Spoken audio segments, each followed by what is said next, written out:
Hey friends, welcome back to English Ladder. നമ്മുടെ English ലാംഗ്വേജിൽ ഒരുപാട് വാക്കുകളുണ്ടല്ലേ. അപ്പോൾ ഈ ഓരോ വാക്കുകൾക്കും ഓരോരോ മീനിങ് ആണുള്ളത്. പക്ഷേ നമ്മൾ ഈ വാക്കുകൾ വേറെ ഏതെങ്കിലും ഒരു വാക്കിന്റെ കൂടെ ചേർത്ത് വെക്കുമ്പോൾ നമുക്ക് പുതിയ മീനിങ്സ് കിട്ടാറുണ്ട് അല്ലേ. അപ്പോൾ അങ്ങനെയുള്ള ഒരു വാക്കിനെ പറ്റിയാണ് നമ്മളിന്ന് പഠിക്കാൻ പോകുന്നത്.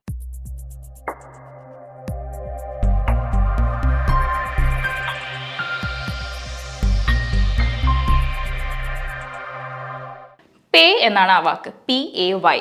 അപ്പോൾ ഈ പേ എന്നുള്ള വാക്ക് കൊണ്ട് നമ്മൾ യൂഷ്വലായിട്ട് ഉദ്ദേശിക്കുന്നത് എന്താണെന്ന് വെച്ചിട്ടുണ്ടെങ്കിൽ പണം അടയ്ക്കുക, അല്ലെങ്കിൽ ആർക്കെങ്കിലും നമ്മൾ കൊടുത്തു തീർക്കാനുള്ള പൈസ അല്ലെങ്കിൽ കൊടുക്കാനുള്ള പൈസ നമ്മൾ കൊടുക്കുന്നതിനെയാണ് പേ എന്നുള്ള വാക്കുകൊണ്ട് ഉദ്ദേശിക്കുന്നത്. പേ ദ മണി എന്നൊക്കെ നമ്മൾ പറയാറില്ലേ. സോ ഈ പേ എന്ന വാക്കിന്റെ കൂടെ നമ്മൾ വേറെ കുറേ വാക്കുകൾ ചേർത്ത് വെക്കുമ്പോൾ നമുക്ക് പുതിയ പുതിയ കുറച്ച് പ്രയോഗങ്ങൾ കിട്ടും. അപ്പോൾ ആ പ്രയോഗങ്ങൾ ഏതൊക്കെയാണെന്ന് നമുക്ക് നോക്കാം. അപ്പോൾ the first one is pay A fine. Pay A fine എന്ന് പറഞ്ഞാൽ എന്താ? ഫൈൻ അടയ്ക്കുക അല്ലേ. നമ്മൾ എപ്പോഴാണ് നോർമലി ഫൈൻ അടയ്ക്കാറുള്ളത്? പൊതുവെ എന്തെങ്കിലും റൂൾസ് ഒക്കെ തെറ്റിച്ച് കഴിയുമ്പോഴാണ് നമ്മൾ അതിന് പണിഷ്മെന്റ് ആയിട്ട് ഫൈൻ അടയ്ക്കാറുള്ളത് അല്ലേ. അപ്പോൾ ഈ ഫൈൻ അടക്കുന്നതിനെ നമ്മൾ ഈ പേ എന്നുള്ള വാക്കുകൊണ്ടാണ് അതിന് ആ പ്രയോഗം പറയുന്നത്, പേ എ ഫൈൻ. അപ്പോൾ ഇതിനൊരു എക്സാമ്പിൾ നമ്മൾ എങ്ങനെ പറയും? I had to pay a heavy fine for illegal parking. ഇല്ലീഗലായിട്ട് പാർക്ക് ചെയ്തതിന് എനിക്കൊരു നല്ലൊരു ഭീമമായ തുക തന്നെ ഫൈൻ അടക്കേണ്ടി വന്നു എന്നുള്ളതാണ്. അപ്പോൾ നമ്മുടെ രണ്ടാമത്തെ പ്രയോഗം എന്ന് പറയുന്നത് പേ അറ്റൻഷൻ എന്നുള്ളതാണ്. നിങ്ങൾ കേട്ടിട്ടുണ്ടാവുമല്ലോ. പേ അറ്റൻഷൻ എന്ന് പറഞ്ഞാൽ എന്താ? ശ്രദ്ധിക്കൂ അല്ലെങ്കിൽ ശ്രദ്ധിച്ച് കേൾക്കൂ എന്നൊക്കെ പറയാൻ വേണ്ടിയിട്ട് നമ്മൾ ഉപയോഗിക്കുന്നതാണല്ലേ. ക്ലാസ്സിൽ ടീച്ചേഴ്സൊക്കെ എപ്പോഴും പറയുന്നതാണ് പ്ലീസ് പേ അറ്റൻഷൻ. നമ്മളിപ്പോൾ റേഡിയോ സ്റ്റേഷനിൽ പോയാൽ ഒരു പബ്ലിക് സ്ഥലങ്ങളിലൊക്കെ പോയി കഴിഞ്ഞിട്ടുണ്ടെങ്കിൽ അവരെന്തെങ്കിലും അനൗൺസ്മെന്റ് ചെയ്യുന്നതിന് മുന്നേ തന്നെ പ്ലീസ് പേ അറ്റൻഷൻ എന്ന് പറഞ്ഞ് നിങ്ങൾ കേട്ടിട്ടുണ്ടാവുമല്ലോ. അപ്പോൾ പേ അറ്റൻഷൻ എന്ന് പറഞ്ഞാൽ എന്താ? എന്തെങ്കിലും ഒരു കാര്യം അതിൽ കൂടുതൽ ശ്രദ്ധ കൊടുക്കുക അല്ലെങ്കിൽ കൂടുതലായിട്ട് ശ്രദ്ധിക്കുക എന്ന് പറയുന്നതിനാണ് നമ്മൾ പേ അറ്റൻഷൻ എന്ന് പറയുന്നത്. അപ്പോൾ ഇതിനൊരു എക്സാമ്പിൾ എന്തെന്ന് പറയും നമുക്ക്? I didn't pay attention to what he was saying.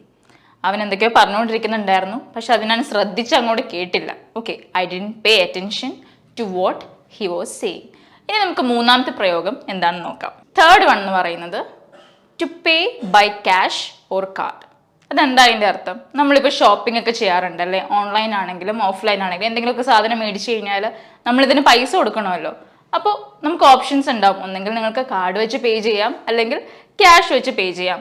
അപ്പോൾ അതിനാണ് നമ്മൾ ബൈ ക്യാഷ് ഓർ കാർഡ് എന്ന് പറയുന്നത്. Pay by cash, pay by card.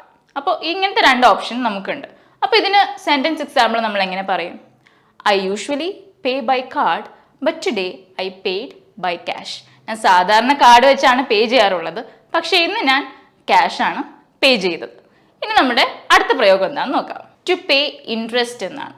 Pay interest അതെന്തായാലും നിങ്ങൾ കേൾക്കുമ്പോൾ തന്നെ മനസ്സിലാവുമല്ലോ. നമ്മളിപ്പോൾ ആരുടെങ്കിലും പൈസയൊക്കെ കടം മേടിച്ചിട്ടുണ്ടെങ്കിൽ അല്ലെങ്കിൽ നമ്മൾ ആർക്കെങ്കിലും പൈസ കൊടുത്തിട്ടുണ്ടെങ്കിൽ അതിന് പലിശ എന്ന് പറയുന്ന ഒരു ഏർപ്പാടുണ്ടല്ലേ. അപ്പോൾ ഇത് വാങ്ങുകയും ചെയ്യാം, കൊടുക്കുകയും ചെയ്യാം. അപ്പം നമ്മൾ പലിശ കൊടുക്കുന്നതിന് അതിനെ നമ്മൾ പേ ഇൻട്രസ്റ്റ് എന്നാണ് പറയാറുള്ളത്. ഓക്കെ, പേ ഇൻട്രസ്റ്റ്. അപ്പോൾ ഇതിൻ്റെ ഒരു സെൻറ്റൻസ് എക്സാമ്പിൾ നമ്മൾ എങ്ങനെ പറയും? I will give you money but you will have to pay interest. ഞാൻ പൈസയൊക്കെ തരാം, പക്ഷെ അതിനെനിക്ക് ഇൻട്രസ്റ്റ് പേ ചെയ്യേണ്ടി വരും. ഓക്കെ, അടുത്തത് എന്താണ്? പേ എ കോംപ്ലിമെൻറ്റ്. ഇത് നിങ്ങൾ കേട്ടിട്ടുണ്ടാവുമല്ലോ. പേ എ കോംപ്ലിമെൻറ്റ് എന്ന് പറയും. നമ്മൾ എപ്പോഴാണ് ഒരാൾക്കൊരു കോംപ്ലിമെൻറ്റ് കൊടുക്കുക? ഒരാൾ എന്തെങ്കിലും ഒരു നല്ല കാര്യം ചെയ്യുമ്പോൾ അയാളെ പറ്റി നമ്മൾ എന്തെങ്കിലും നല്ലത് പറയുമ്പോൾ അല്ലേ, അതിനാണ് നമ്മൾ പേ എ കോംപ്ലിമെൻറ്റ് എന്ന് പറയുന്നത്.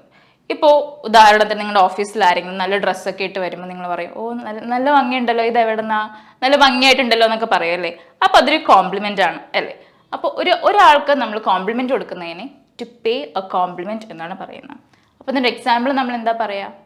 She is always ready to pay a compliment. She is always ready to pay a compliment. അവൾ ആരെ കണ്ടാലും എപ്പോഴും ഒരു കോംപ്ലിമെൻറ്റ് കൊടുക്കാൻ റെഡി ആയിട്ടാണ് വരാറുള്ളതെന്നാണ്. അതായത് എപ്പോഴും ആരെങ്കിലും പറ്റി നല്ലത് പറയും. അപ്പോൾ പേ എ കോംപ്ലിമെൻറ്റ് എന്ന് പറഞ്ഞാൽ എന്താ? നമ്മൾ ഒരാളെ പറ്റി എന്തെങ്കിലും നല്ലത് പറയുക. അയാളുടെ അപ്പിയറൻസ് ആവാം, അയാൾ ചെയ്തൊരു ജോലി ആവാം. അപ്പോൾ അതിനെപ്പറ്റി നമ്മളൊന്ന് കൺഗ്രാജുലേറ്റ് ചെയ്യുക, അല്ലെങ്കിൽ അതിന് നല്ലതാണെന്ന് പറയാം. ഓക്കെ, അതാണ് പേ എ കോംപ്ലിമെൻറ്റ്. അപ്പോൾ നമ്മുടെ അടുത്ത പ്രയോഗമാണ് പേ എ വിസിറ്റ് എന്ന് പറയുന്നത്.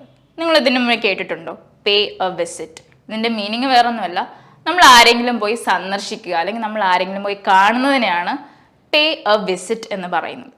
She paid me A visit when I was in the hospital. She paid me A visit when I was in the hospital. ഞാൻ ഹോസ്പിറ്റലായിരുന്നപ്പോൾ അവൾ എന്നെ വന്ന് കണ്ടു എന്നുള്ളതാണ്. ഓക്കെ, അപ്പോൾ പേ എ വിസിറ്റ് എന്ന് പറഞ്ഞാൽ നമ്മൾ ആരെങ്കിലും കാണുക അല്ലെങ്കിൽ സന്ദർശിക്കുക. നമ്മുടെ അടുത്ത പ്രയോഗമാണ് pay the bill. Pay the bill എന്ന് പറയുന്നത് നമ്മൾ കാഷ്വൽ ആയിട്ട് എപ്പോഴും യൂസ് ചെയ്യാറുള്ളതാണല്ലേ. ബില്ല് അടയ്ക്കുക, അതിനെയാണ് നമ്മൾ പേ ദ ബിൽ എന്ന് പറയാം. She always pace the telephone bill at the end of every month. She always pace the telephone bill at the end of every month. അവള് എല്ലാ മന്തിന്റെ അവസാനമാണ് ടെലിഫോൺ ബില്ല് പേ ചെയ്യുന്നത്, ടെലിഫോൺ ബിൽ അടക്കുന്നത് എന്നാണ്. Okay, നമ്മുടെ അടുത്ത പ്രയോഗമാണ് പേ ദ പ്രൈസ് എന്ന് പറയുന്നത്. അപ്പോൾ പേ ദ പ്രൈസ് എന്ന് കേൾക്കുമ്പോൾ തന്നെ നിങ്ങൾ ഓർക്കും, ഓ ഇത് എന്തിൻ്റെയെങ്കിലും വാങ്ങിയതിൻ്റെ പ്രൈസ് അല്ലെങ്കിൽ വില കൊടുക്കുന്നതാണോ? അല്ല, ഇതിന് വേറൊരു ഇന്നർ മീനിങ് കൂടെ ഉണ്ട്. അതായത് നമ്മൾ എന്തെങ്കിലും മോശമായിട്ട് ചെയ്താൽ അല്ലെങ്കിൽ വേറെ ആരെങ്കിലും എന്തെങ്കിലും മോശമായിട്ട് ചെയ്യുമ്പോൾ നമ്മൾ പറയില്ലേ, ആ അവൻ അതിന് വലിയ വില കൊടുക്കേണ്ടി വരും. നിങ്ങൾ പുകവലിയുടെ ആഡിലാണെങ്കിലും കാണാറുണ്ടല്ലോ, പുകവലിക്ക് വലിയ വില കൊടുക്കേണ്ടി വരും എന്നുള്ളത്. അപ്പോൾ അത് തന്നെയാണ് ഇവിടെ ഉദ്ദേശിക്കുന്നത്, പേ ദ പ്രൈസ്. സോ നമ്മളിതൊരു എക്സാമ്പിൾ എങ്ങനെ പറയും സെൻറ്റൻസിൽ? You will have to pay the price for your mistakes. നിന്റെ മിസ്റ്റേക്സിന് നീ ഒരു വില കൊടുക്കേണ്ടി വരും എന്നുള്ളതാണ്. അപ്പോൾ ഇന്ന് നമ്മൾ പഠിച്ച ഈ പ്രയോഗങ്ങൾ നിങ്ങളുടെ ഡെയിലി കോൺവെർസേഷനിൽ യൂസ് ചെയ്യാൻ മറക്കണ്ട. അപ്പോൾ I will see you in another video. Till then bye by.